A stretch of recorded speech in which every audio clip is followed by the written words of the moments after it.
The storm warnings had begun before sunrise. A low, restless wind rolled down from the high ridges, weaving through the tall pines that surrounded the small cabins scattered along the foothills. The kind of wind locals in the Rockies recognized instantly, the kind that carried the edge of a snowstorm long before the first flake ever touched the ground. Her cabin sat near the end of a narrow gravel road, about a 10-minute walk from the main trailhead leading into the deeper parts of the forest. It was the kind of place people chose when they wanted quiet, solitude, maybe even a little distance from the world. She'd lived there alone for almost a year, and she knew the woods well enough that a short hike before the weather turned didn't seem unusual to anyone who knew her. At 7:30 a.m. she stepped outside. The sun was still low, filtered through a pale gold haze clinging lazily to the mountainsides. Frost glittered on the porch railing, and her boots made soft, steady sounds against the crust of morning snow. Her phone had buzzed minutes earlier, her mother calling from Denver. The connection crackled, but the concern in her voice was clear. "They say the storm might hit early, not just snow, a full blizzard. Don't stay out too long, sweetheart, promise me." She'd only laughed, reassured her mother she'd be back by early afternoon, then pulled her jacket tight, slung her day pack over one shoulder, and walked toward the tree line. The forest swallowed her gently, the way it always did. Nothing about that moment suggested it would be the last time anyone saw her. The morning passed quietly. Neighbors worked in their garages, shoveled light snow, tended to small chores. No one expected her back before lunch, and no one kept track of the time.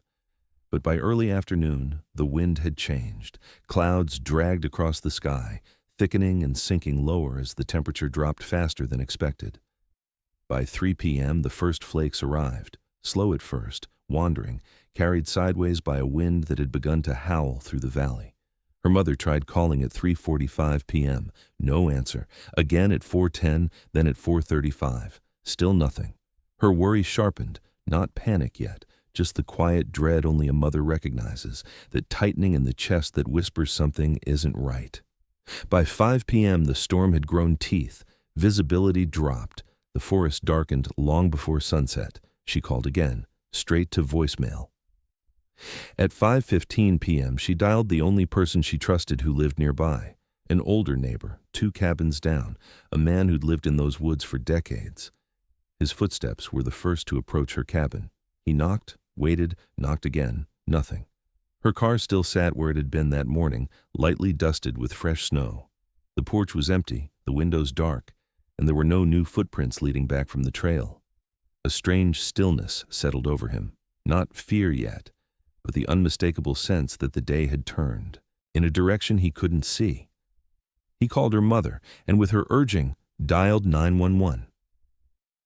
It was 5:40 p.m. when the call went through, that gray to steel hour of the evening when the wind turns from sharp to dangerous, when the forest feels like it's holding its breath.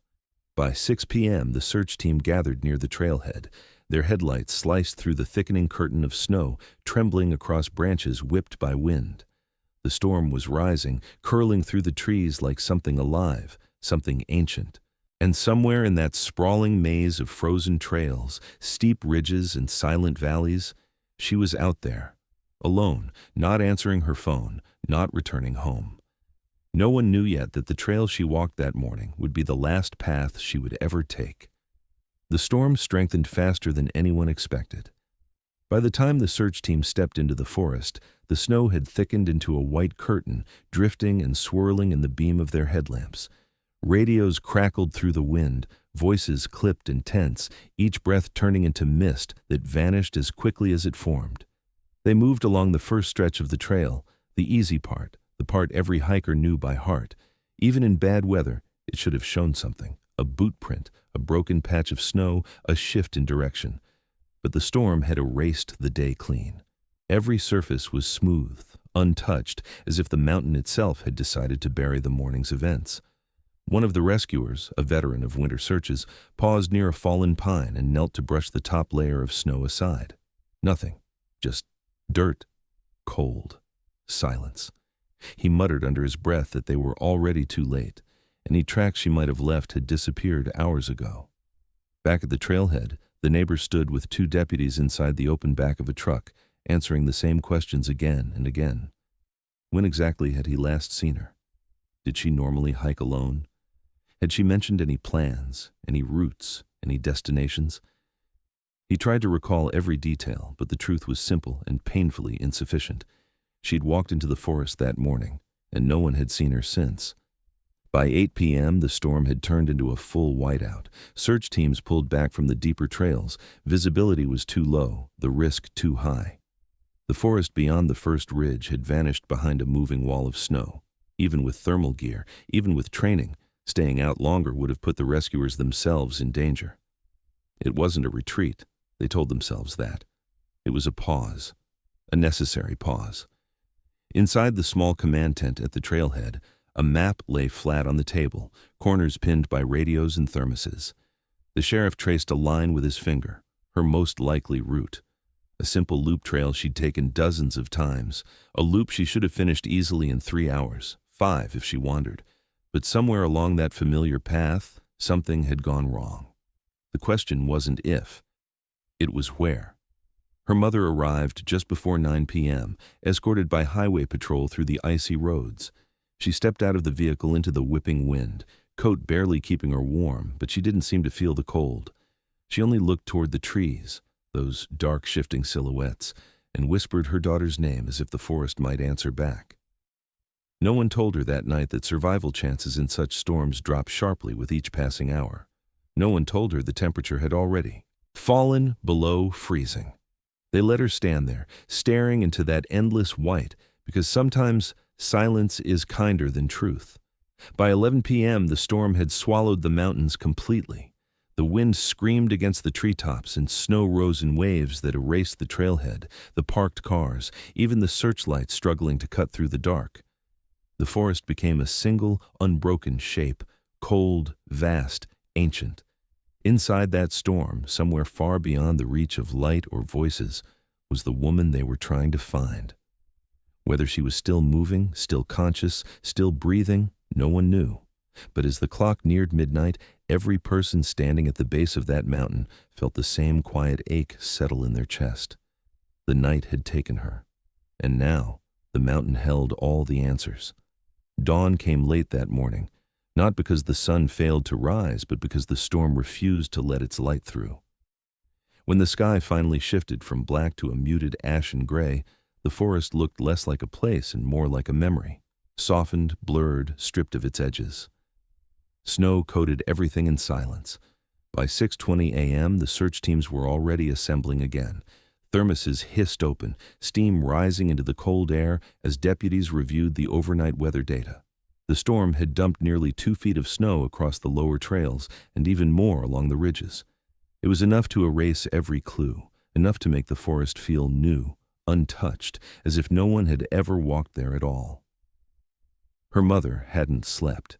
She remained near the temporary command post, wrapped in a thick blanket someone had given her, eyes fixed on the tree line. Every time a rescuer returned to grab equipment, she lifted her head with a small flicker of hope, only to watch it dim again when they shook their heads softly and went back into the woods. Just after 7 a.m., the first team reached the spot where the loop trail forked, one path leading toward a gentle ridge, the other toward a narrow valley that funneled deeper into the mountains. They radioed in that the valley route looked more windswept, the kind of place the storm might have pulled her into if visibility had dropped quickly. The sheriff hesitated, staring at the map again. She knew these trails. She wouldn't have taken the valley. But storms have a way of pushing people where they don't intend to go. The valley team pressed forward. The wind had died to a low moan by then, carrying only the occasional crack of ice snapping somewhere far ahead.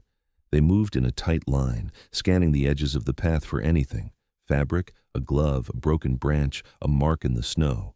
But the valley felt untouched, undisturbed, as if the storm had swept through with purpose. At 8:12 a.m., one of the searchers stopped abruptly. He pointed his pole toward a cluster of fir trees on the right. Dangling from a low branch was a small strip of red nylon, thin, no larger than a ribbon, torn clean along one edge. The radio crackled. They'd found something. Back at the trailhead, the sheriff and 2 deputies hurried up the valley route as the wind shifted and the sky brightened a fraction. The mother followed several steps behind them, refusing to be told to stay back. When they reached the tree, the deputies examined the strip carefully, brushing off ice crystals. The fabric matched the color of her jacket. But it wasn't proof. Not yet. The sheriff stepped away from the group, scanning the surrounding forest. The valley floor stretched out in two directions, east toward a narrow ravine, and west toward a steeper, rockier slope that curved out of sight. If she had slipped, if she had fallen, if she had tried to take shelter, either path could have swallowed her without leaving a trace. The mother moved toward the branch, reaching out as if the fabric might speak to her. Her breath trembled in the cold. "That's hers," she whispered. "It has to be." But the sheriff knew better than to trust certainty shaped by fear. She nodded gently, but inside she held her doubts tight. Storms tear things apart. Winds carry what they want. That scrap of nylon might have traveled dozens of yards before catching on the tree. Still, it was the first real sign. The only sign. By 9 a.m., the team split again, one group pushing toward the ravine, the other climbing the rocky slope where the snow thinned and the wind cut harder across the open face. The forest was waking, slowly, under the weak morning light. But even with daylight, the vastness of the search felt heavier, more daunting than the night before. Because daylight removes excuses. Daylight forces a different kind of truth. And as they moved deeper into the valley, a quiet suspicion began to take root among the more seasoned searchers, one they didn't voice, not yet. If she had simply gotten lost in the storm, they should have found more than a single scrap of fabric. The higher the team climbed along the rocky slope, the more the forest changed around them. The trees thinned, replaced by scattered pines, bent into permanent angles by years of winter winds. Snow clung to their trunks in pale streaks, and the branches creaked with each passing gust. It was the kind of terrain seasoned hikers respected, the kind where one wrong step on loose stone could send you sliding 30 feet down an icy incline. By 9:40 a.m., the team on the ridge radioed that they had reached a narrow ledge overlooking the valley. From up there, the landscape opened into a white, rolling expanse that disappeared between high, shadowed walls of rock. Nothing moved, no animals, no sound except the slow churn of wind dragging snow across the surface. If she had come this way, she would have been exposed, vulnerable, fighting both the slope and the storm at the same time. "We should have found something," one of the rescuers murmured. "A track, a pole mark, anything." But there was nothing. Down in the ravine, the second team had made slow progress. The snow was deeper there, heavy and uneven, forming dips and pockets where the storm wind had curled and folded it. The ground beneath was a labyrinth of frozen roots and hidden rocks. They swept their poles along the edges of fallen logs, under overhangs between clusters of brush weighed down by ice. Every few minutes someone called out her name, not expecting an answer anymore, but because calling felt like refusing to give up. At 10:17 a.m., a deputy paused near a narrow bend in the ravine where the snow dipped lower as if pressed down by weight. He crouched, brushed the top layer aside, and uncovered a shallow oval indentation, not sharp enough to be a footprint, but not random either. Something had been there. Something had pressed through the snow before the new layers sealed it again. They radioed the sheriff. Up on the ridge, the sheriff closed her eyes for a moment, listening through the static as the ravine team described the indentation's shape and depth. Not enough to confirm anything, but enough to shift the air around her. Storms cover tracks quickly, but they don't erase them perfectly. The mother watched from a distance as rescuers moved with a renewed urgency, her arms wrapped tightly around herself, not from cold, but from fear, sharpening into something harder to name. When the sheriff returned to the trailhead briefly to update her, she listened with quiet intensity, eyes fixed on the tree line as though she might will the forest to give her daughter back. "Is it a footprint?" she asked, voice thin. "We don't know yet," the sheriff answered carefully. "But it's something." The mother nodded, though her expression shifted, hope and dread twisting together. She understood what the sheriff wouldn't say aloud. If that indentation belonged to her daughter, then it meant she'd been alive long enough to reach the ravine. It also meant she had gone off the safe loop trail, something she never did. By late morning, the clouds finally began to break, thin rays of pale winter sunlight pushing through in pieces. The light revealed the brute scale of the valley, its ridges, its hidden pockets, its steep transitions. And as the teams regrouped at the bend, a troubling realization settled over them. The indentation faced slightly downhill toward a narrow funnel of snow leading deeper into the ravine. If she had lost her footing during the storm, if she had stumbled here, the slope ahead was the kind that didn't offer second chances. One of the more experienced rescuers knelt, tracing the faint edge of the imprint with his glove. If she fell, he muttered softly, almost to himself, she would have slid a long way. The sheriff lifted her gaze to the ravine stretching forward, white, silent, steep, unforgiving. Then that's where we go.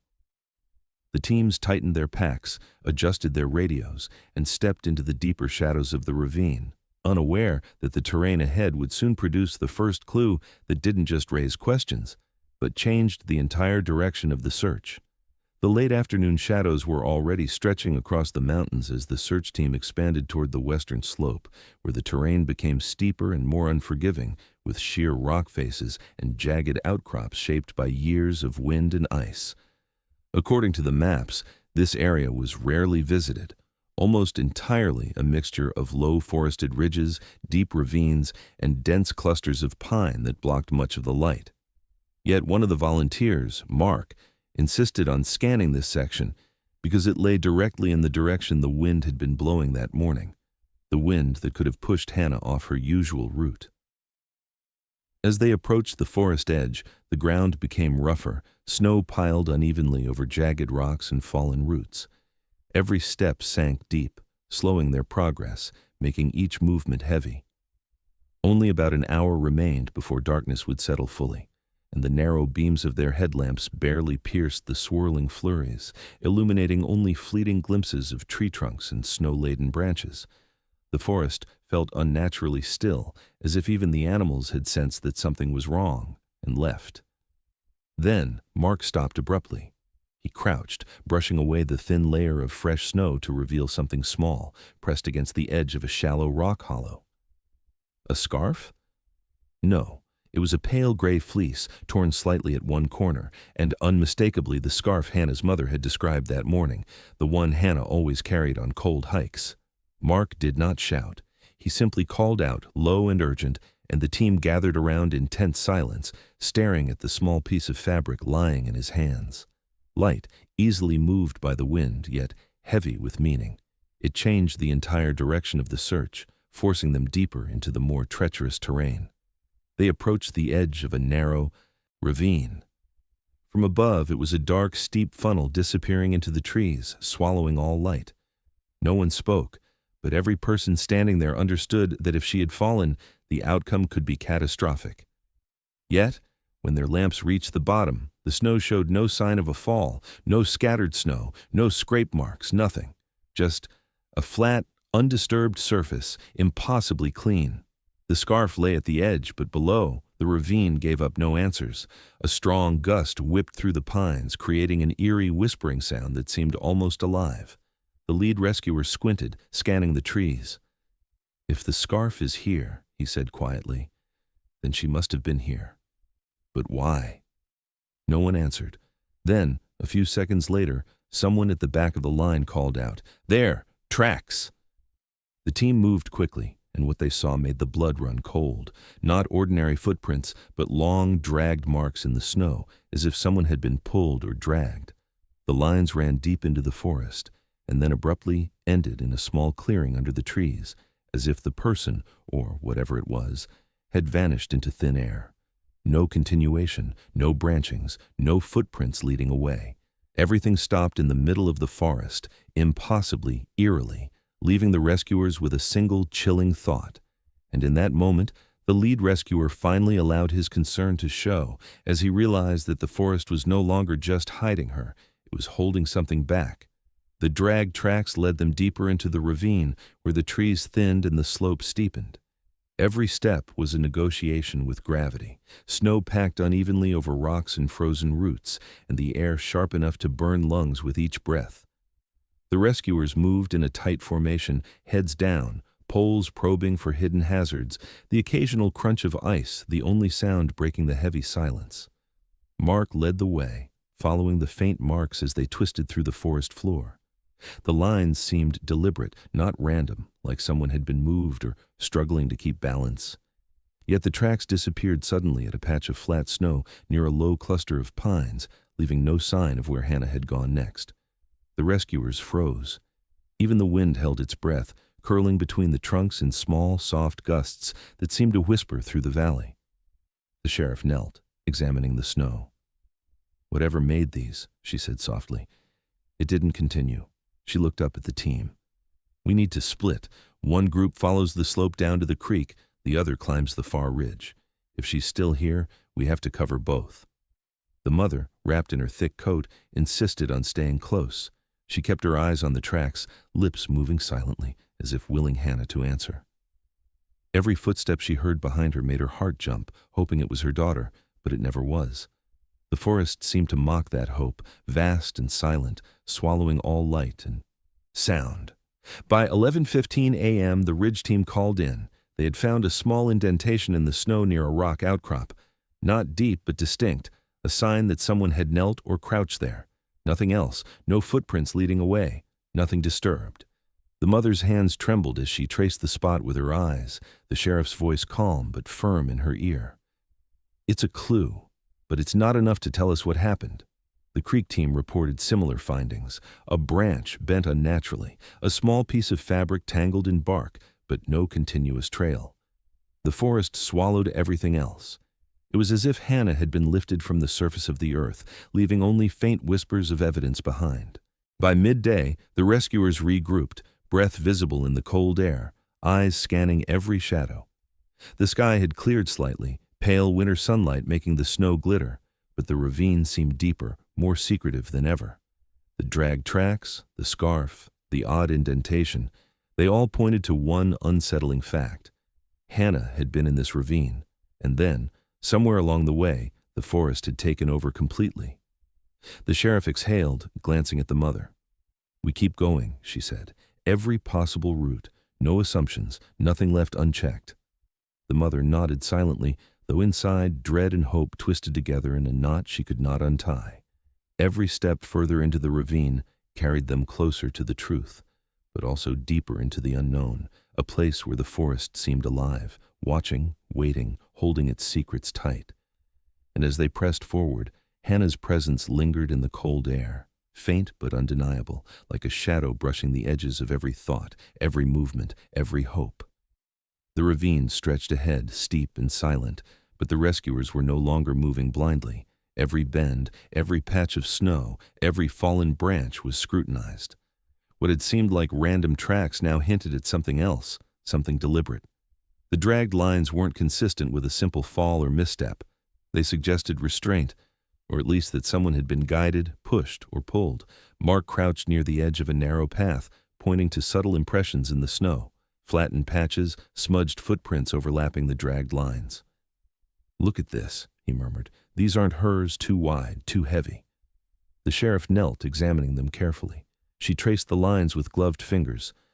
"Someone was here," she said, voice low, "and they moved her." The mother stayed a few steps back, shivering from cold and fear. She refused to leave the edge of the ravine, staring at the faint disturbances in the snow as if willing her daughter to appear. But the forest remained silent. No animal stirred. No wind shifted differently. Just the unnerving stillness of someone else having been there first. The team split carefully, one group ascending slightly higher along the ridge to check for vantage points, the other pressing forward along the valley floor. The sheriff moved between them, radio in hand, giving precise instructions. Every second mattered. Every path could conceal clues. Every shadow could hide a person or evidence of one. At 1:15 p.m., the team on the slope found more evidence. A glove, partially buried in the snow. Small, red, unmistakably Hannah's size. Its placement was odd, tucked near a rock as if someone had dropped it intentionally or hurriedly. There were no tracks leading directly to it. The team exchanged tense looks. The implication was clear. She had not fallen. She had not wandered alone. The sheriff radioed the ridge team. "Check the tree lines. Look for signs of anyone else. Footprints, broken branches, anything unusual." They did. A faint trail appeared. slightly set apart from the natural path, partially obscured by snow. It was not well trodden, but the spacing of the prints suggested adult steps, larger, heavier, methodical. Someone had been moving carefully, deliberately. By 2 p.m., the rescuers realized the unsettling possibility. Hannah had been intercepted by another person somewhere along the route. The forest had been too vast, the storm too chaotic for anyone to notice from a distance. And yet these subtle marks, dragged snow, misplaced glove, adult footprints, spoke louder than words. The mother pressed herself against the sheriff, voice trembling. "Someone took her." The sheriff did not answer immediately. She studied the tracks, the glove, the slope, and the faint impressions leading deeper into the hidden valley. Finally, she nodded grimly. "It's the only explanation that fits." And in that moment, the forest's stillness became oppressive. No sound betrayed the presence of the person who had taken Hannah, but the trail left behind, deliberate, careful, and unnervingly precise, was all they had. The search was no longer just a fight against the storm. It had become a race to find her before whoever had her could move further or vanish completely. Every step forward carried the weight of uncertainty, of fear, and of a horrifying truth. Hannah was not lost to the forest alone. She was lost to someone else's control, and time was already slipping away. By mid-afternoon, the storm had finally eased, leaving the valley cold and brittle. The rescuers pressed deeper, scanning every inch of snow and undergrowth. And then, Mark's light caught a small object partially buried near a cluster of pines. A pale gray scarf, just like the one Hannah always wore. It was torn slightly at the edge, likely snagged on a branch as she had struggled to move through the dense forest. The sheriff studied it carefully. "This isn't random," she said. "She left this intentionally, or it happened while she was being moved. But someone else hasn't noticed yet." The mother's hands shook. "It's hers," she whispered. Nearby, another rescuer found a small glove pressed into the snow near a low ridge. Again, it was the kind of object that could be lost by accident, but in the context of the trail, it was significant. The prints leading away from these small items were adult-sized, deliberate, and confident, suggesting someone was guiding or forcing Hannah through the woods. The trail was faint but continuous. Every subtle impression in the snow, a bent branch, a scuffed patch, a dragged line, hinted at deliberate movement through rough terrain. And through it all, the small items left behind, intentionally or by necessity, marked a fragile breadcrumb trail for anyone watching carefully. The sheriff turned to the mother. "We're following it, whoever's moving. Her is ahead, but these give us a chance, a very slim one, but a chance." By late afternoon, the team had traced the trail further. Small signs kept appearing, a glove caught in low branches, a scarf twisted in the snow, faint impressions where someone had paused. Each was minor enough that the person moving Hannah likely hadn't noticed, but large enough for trained eyes to recognize. Mark crouched near one patch. "Look," he said, pointing at faint drag marks beside adult footprints. Someone was moving her carefully but fast. These objects, scarf, glove, they weren't meant to be left behind. She probably dropped them deliberately, hoping we'd find them. The sheriff nodded. "Exactly. She's smart. She knows what she can leave behind without risking herself. Nothing big, nothing that compromises her safety. Just enough for us to follow." The mother pressed herself against the tree trunk, staring at the trail. Every step forward was terrifying, knowing her daughter was somewhere ahead, guided or forced by someone else, yet clever enough to leave hints. By 5 p.m., the trail led to a small hollow near a log where snow was disturbed. A scarf snagged on a branch, a faint set of impressions suggesting someone had paused briefly, checking surroundings. The sheriff examined it. "They're careful. Whoever's with her knows the terrain, but she's leaving breadcrumbs. We follow these, step by step." By early evening, the rescuers pressed into a narrower section of the valley. The trail was becoming clearer. The glove here, the scarf there, small items snagged or dropped, all following a path deeper into a less traveled area. Each piece was a subtle sign, not obvious enough to alert the kidnapper, but significant for those who knew to look carefully. Near a bend, Mark crouched over a small patch of flattened snow. Adult footprints ran past, dragging lines beside them, suggesting someone was moving Hannah with purpose. The glove at the edge of the path had likely fallen during a struggle, or perhaps intentionally dropped to be found. The mother's voice trembled. They're moving her. Yes, the sheriff said. And she's smart. That glove, that scarf, she left them for us to find. Whoever's with her hasn't noticed, but they're still ahead moving fast and we need to catch up. The rescuers tightened their formation, moving cautiously but quickly. The forest, once a place of beauty, had become a labyrinth of threats, concealment, and urgency. Every step forward brought them closer to Hannah and to the person controlling her fate. And for the first time that day, the urgency crystallized. The small, careful items left behind were her lifeline, and the search had to follow them precisely. Every second counted. Night was beginning to fall, and the forest had grown darker, shadows stretching long and cold across the snow. The rescuers moved cautiously, flashlights cutting through the thinning light, ears straining for any sound that might give away Hannah's location. The faint trail of small items, glove here, scarf there, had guided them deeper into the forest, each discovery sharpening the urgency and the dread. Mark paused near a narrow path between two ridges. "Look at this," he said, pointing to disturbed snow along the trail. The prints were now unmistakably consistent, adult-sized, heavy, purposeful, dragging along the side of the path as if supporting someone smaller. A faint indentation suggested a momentary pause, maybe a struggle, maybe a check to see if the trail had been noticed. The sheriff signaled for the team to slow. She crouched, examining the path. "They're moving carefully but fast," she whispered. "We're getting close, but they've seen the snow before us. Whoever has her knows the terrain better than we do." The mother followed silently, hands clutched tightly around the radio. She saw the small scarf caught on a branch and felt a flicker of hope and fear at once. Every item was a sign, a lifeline, and a reminder of how clever Hannah had been. She had left these traces, small and unobtrusive, hoping someone would follow. The path twisted into a narrow hollow where the snow was packed unevenly. Here, the drag marks were deeper, the impressions sharper, as if someone had shifted Hannah's weight to navigate the rough terrain. The sheriff nodded to Mark. "This is it. This is where she's been moved." Suddenly, a faint sound carried through the trees, a snapping of a branch, muffled, deliberate. The team froze. Every heart skipped a beat. The sound had come from ahead down the slope, where the path turned into a shallow depression barely visible in the fading light. The sheriff lifted her radio. "Keep calm, move quietly, check every side." The team advanced slowly, flashlights scanning the ground and the trees. Then, just a few feet ahead, another small item lay partially buried in snow.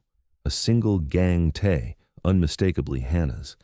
It had been lost or perhaps left deliberately as she had done before, a breadcrumb guiding them closer. The mother swallowed hard, her breath fogging in the cold air.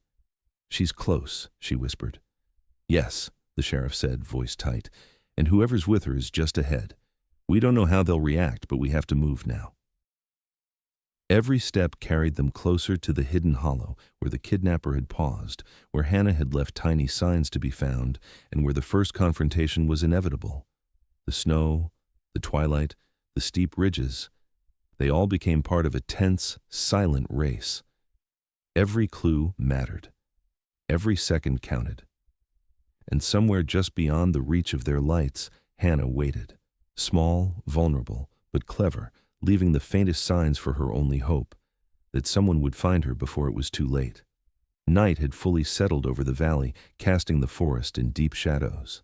The rescuers moved slowly, flashlights cutting thin beams across the snow-covered ground. The faint trail Hannah had left behind, subtle disturbances, small drops of snow compressed under hurried steps, guided them deeper into a section of forest rarely traveled. Mark paused, crouching near a small ridge. "Here," he whispered. A low branch had been snapped, bent downward at chest height, but not in a natural way. The angle suggested it had been deliberately broken, either pressed aside or snapped while someone passed. It was a minor, almost invisible sign, but to trained eyes, unmistakable.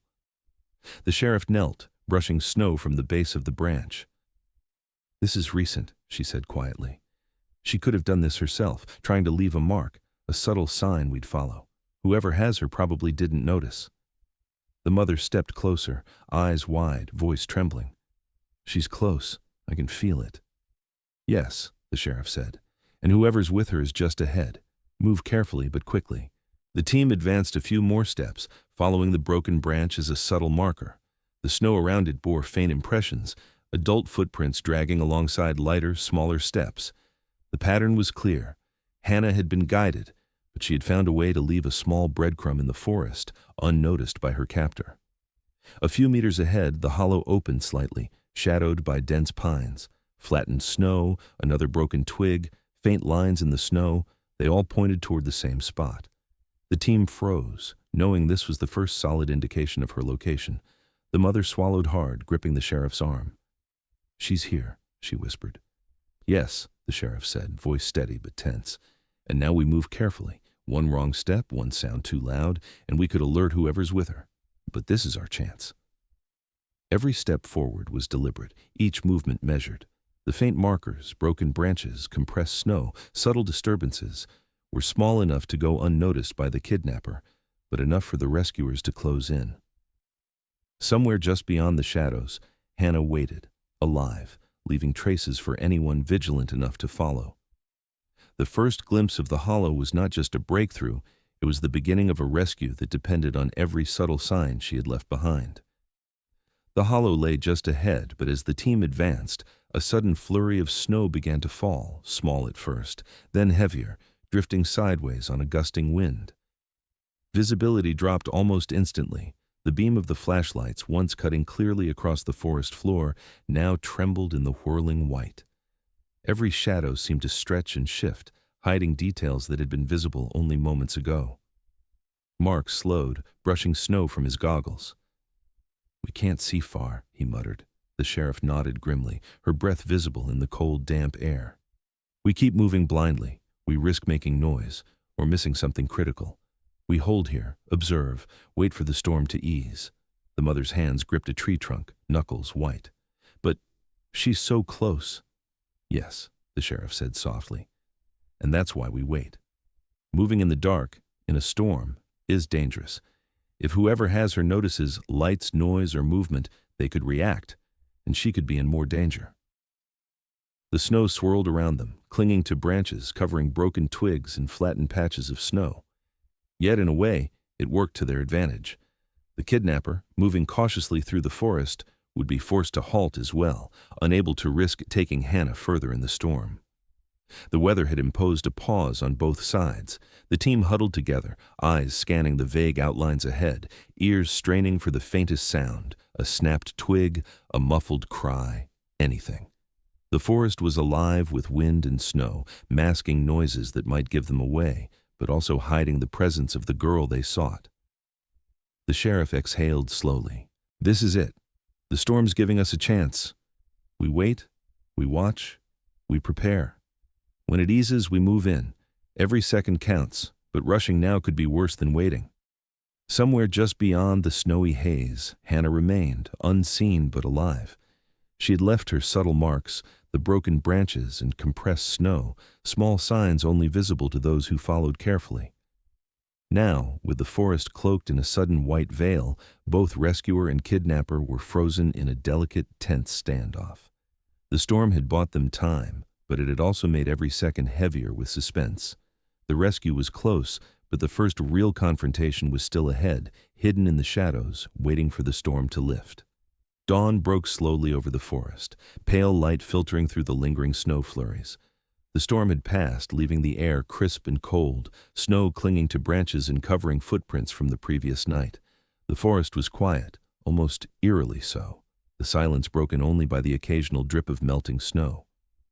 The rescuers moved carefully, scanning the forest floor for the faint markers Hannah had left. Small broken twigs, compressed snow, subtle impressions of hurried steps. Each clue guided them closer to the hollow where she had paused, the path clearer in the soft morning light. The sheriff motioned for the team to fan out slightly, flashlights still cutting thin beams through shadowed areas. "Slow, precise. Watch the hollow ahead," she whispered. "Whoever's with her could still be nearby." We moved together, quietly. Mark pointed to a bent branch. "She's been here," he said. "Look at this. Someone moved through, but she's left markers. Tiny, almost invisible, but enough for us to follow."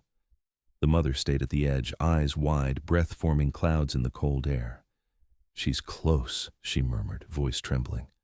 "I can feel it." The hollow appeared ahead, partially hidden by dense pines and snow-laden boughs. Flattened snow, broken twigs, and subtle impressions confirmed the path they had been following. Someone had been moving carefully, pausing, leaving just enough traces for rescuers to pick up. The sheriff signaled the team to pause behind a fallen log. "We're at the edge," she whispered. "Move slowly. Any sudden noise could alert them. They might be watching, but snow and light are on our side." The wind rustled through the trees, carrying the faint scent of cold earth and pine. The hollow, marked by small signs, waited silently ahead. Hannah was somewhere within, unseen but alive, her subtle markers guiding the rescuers through the quiet, frozen forest. The sheriff exhaled, eyes scanning the shadows. "When we move, we do it together. Stay coordinated. We get her out safely. No mistakes." The team inched forward, hearts pounding, fully aware that the first encounter could happen at any moment, and every footprint, every snapped twig, every shadow mattered. The forest held its breath with them, waiting for the rescue to begin. The morning sun had risen fully, casting a pale light over the snow-covered forest. The storm had left the trees frosted, the ground slippery and uneven.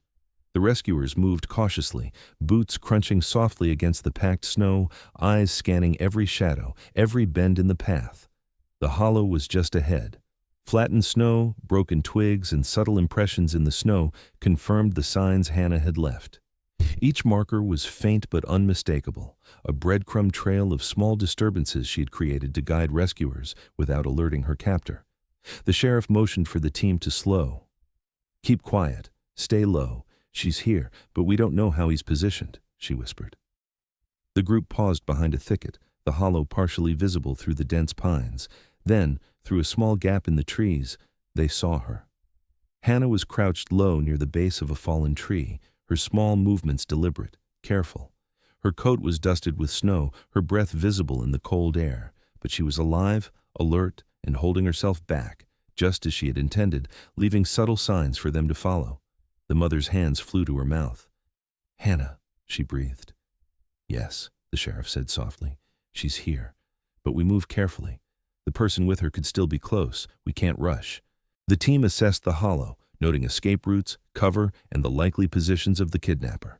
Every instinct, every movement had to be measured. A sudden noise, a shadow, anything out of place, and Hannah's captor could react violently.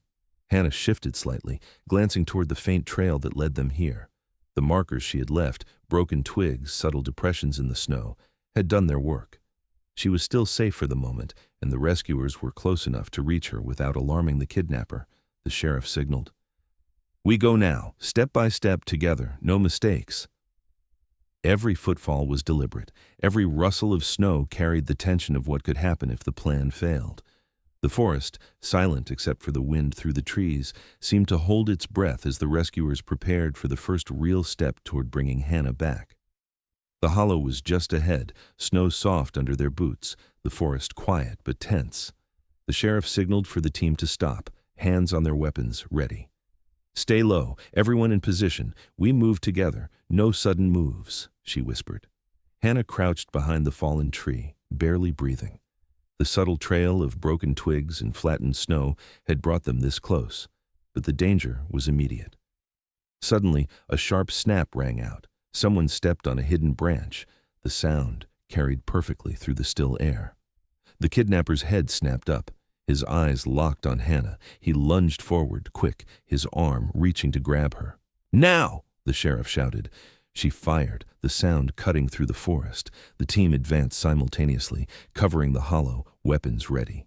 The kidnapper crumpled to the snow, hitting hard, stunned by the shot.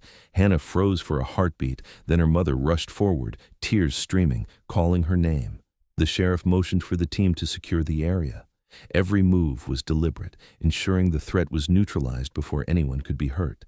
Hannah scrambled from behind the tree, her small hands clutching her mother's coat. Relief washed over her, but she was shivering, the cold biting through her jacket. The team quickly checked the surrounding area, ensuring no other threats remained. "Everyone okay?" the sheriff asked, a voice sharp but controlled. Hannah nodded, her mother holding her tightly. The forest, tense and watchful just moments before, seemed to exhale with them. The first real danger was over, but the rescue wasn't complete. Hannah was safe for now, but the aftermath would need careful attention, questions, evidence, and getting her out of the forest safely. After days of searching, careful tracking, and countless tense moments in the forest, Hannah was finally safe. The hollow, the broken twigs, the faint disturbances in the snow, all the small signs she had left, had guided the rescuers to her.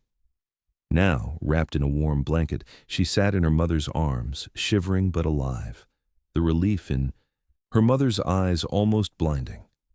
The sheriff and her team checked the surrounding area one last time, ensuring no further threat lingered. The snow, still fresh from the morning flurry, sparkled under the daylight, the forest finally silent in a calm that felt almost unreal after the tension of the previous hours. Hannah's mother held her tightly, whispering words of comfort, brushing the snow from her daughter's hair. "You're safe now. It's over," she said, voice trembling. Hannah clung to her, finally allowing herself to breathe. The sheriff approached, kneeling beside them. "We'll get her out safely from here. She's warm, she's alive, and she's coming home. That's what matters." The team began organizing their careful exit, using the safest path back through the snow-covered forest. Every step was deliberate, slow, steady, ensuring Hannah remained protected until they reached the vehicles. As they moved, Hannah glanced back once at the hollow, the place that had held her captive, and then forward toward the forest edge where sunlight cut through the trees. Each step out was a reclaiming of safety, a movement from fear to relief. Finally, the vehicles came into view. Warmth, light, and the promise of home awaited. Hannah's mother lifted her into the vehicle, holding her close. The sheriff and team followed, scanning the perimeter one last time. The forest behind them remained silent, indifferent, but the threat had passed. After days of tension, fear, and relentless searching, Hannah was free. And for the first time in what felt like forever, the world seemed calm again. By the time the team escorted Hannah out of the forest, the danger had passed. The kidnapper, struck during the confrontation, had sustained fatal injuries and was later confirmed dead at the scene. Identification showed him to be a local man, known to the authorities for minor offenses, but his motive remained a mystery. With the severity of his wounds, he left no opportunity to explain why he had targeted Hannah, and any investigation into his intent was limited to speculation. Hannah sat in the warmth of the vehicle, wrapped in a thick blanket, her mother holding her close, whispering reassurances.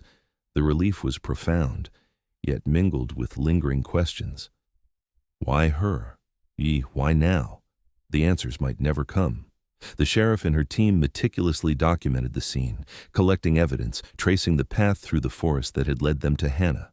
Every broken twig, every compressed patch of snow, every subtle sign left by the girl herself had played a crucial role in the rescue. It was a reminder of the thin line between life and death and of the careful precision required to save her. Back at home, Hannah's mother kept her close, refusing to let go. The forest, the snow, the hollow, everything that had held such terror for over 24 hours was now behind them. Yet the shadow of unanswered questions lingered, a silent reminder of the danger that had almost taken her. Authorities continued to piece together what they could, patterns, past reports, local records, but the truth of the man's intent would remain unknown. The focus shifted entirely to recovery, Hannah's physical safety, her emotional well-being, and the quiet rebuilding of a life that had been interrupted so violently. For those who had risked themselves in the search, it was a victory measured in survival, strategy, and courage. For Hannah and her mother, it was a moment of profound relief, but also a reminder of how fragile safety could be, and how the forest, in its quiet expanses, could both hide and reveal truths in ways few could predict. In the end, Hannah was home, alive. The kidnapper was gone, and the snow-covered forest reclaimed its silence. But the story lingered in the memory of all who had walked those trails, a cautionary tale of danger, resilience, and the thin threads of fate that can guide someone safely back from the edge. Thank you for watching. I'll see you in the next videos, where we continue to follow the mysteries that have never slept. Don't forget to subscribe and stay tuned